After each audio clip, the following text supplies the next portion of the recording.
So glad that you're joining me. It's Training Tuesday. If you're joining live, say hi in the comments. If you're catching the replay, type replay so I can come back and love on you. Today, I want to challenge the lie that productivity equals being busy. Aren't you glad you decided to be here? We're flipping that script because if your calendar is packed and your brain is fried, that's not momentum. That's a meltdown waiting to happen. And I know you know that because I know it's happened to you. Here's the truth. Creating space is a strategy. Space gives your brain time to process, and your brain needs that. It needs time to catch up. It needs time to just let ideas float. It needs time. Space allows your creativity to catch up with your ambition. When you're just flooding your brain constantly with information, it doesn't always know what to do with all of that. So space is where clarity and next level ideas are born. Now, I don't just make space in my calendar. I like to protect it. Like my next big idea depends on it, because honestly, it does. So I have dedicated time that just says thinking time in my calendar, and I protect it just like I protect any other meeting on my calendar. So here's some strategies that can help you create some space for yourself. So strategy number one, the stop doing list. If it doesn't move the needle or it doesn't light you up, you should delegate, automate, or delete. Now, this sounds easier than maybe implementing, but hang on. Let me say it again. If it's not moving the needle, whatever that means to you, whatever your goal is, or lighting you up, find a way to delegate it, find a way to automate it. There's so many good tools out there now, or find a way to delete it.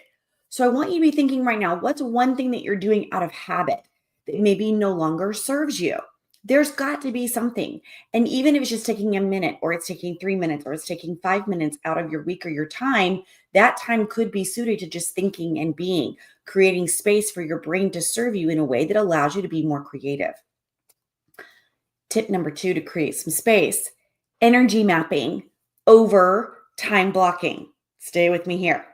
Start scheduling your day based on your energy, meaning it's not just about time. You don't necessarily need 8 hours of grind.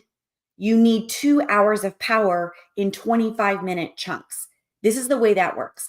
So you look at your day, and let's say you are a morning person. You get real excited. You're jazzed. You wake up excited. You've got energy in the morning.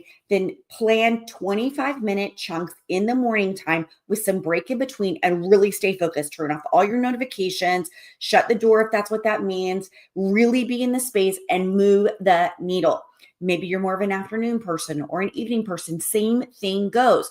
So it's not 8 hours of churn and churn and churn and churn. It's 2 chunks of 25 minutes. Now, what you want to get to is 2 total hours. So 25 minutes several times a day to equal 2 hours of power is really the best way to really map the energy for the greatest movement. So start looking at your calendar, see where that feels, understand where you're feeling like you're getting the most motion, and then see how you can move your calendar more towards that kind of being in the world. And I bet your productivity is going to soar. Tip number 3, intentional buffer zones. Okay, it's time to start building some white space between calls, between tasks, and transitions. That space is where your magic lands. So for example, when you're doing call after call after call after call, your brain doesn't have the ability to be like, okay, what did we just learn? Or what do we need to do? Or where do we need to put that information?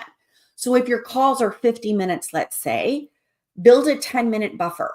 And in that buffer, you can hydrate, right? Get up and move. We all need to move more. Make a quick note or put that information somewhere, or file that piece of paper, and then be ready for the next call.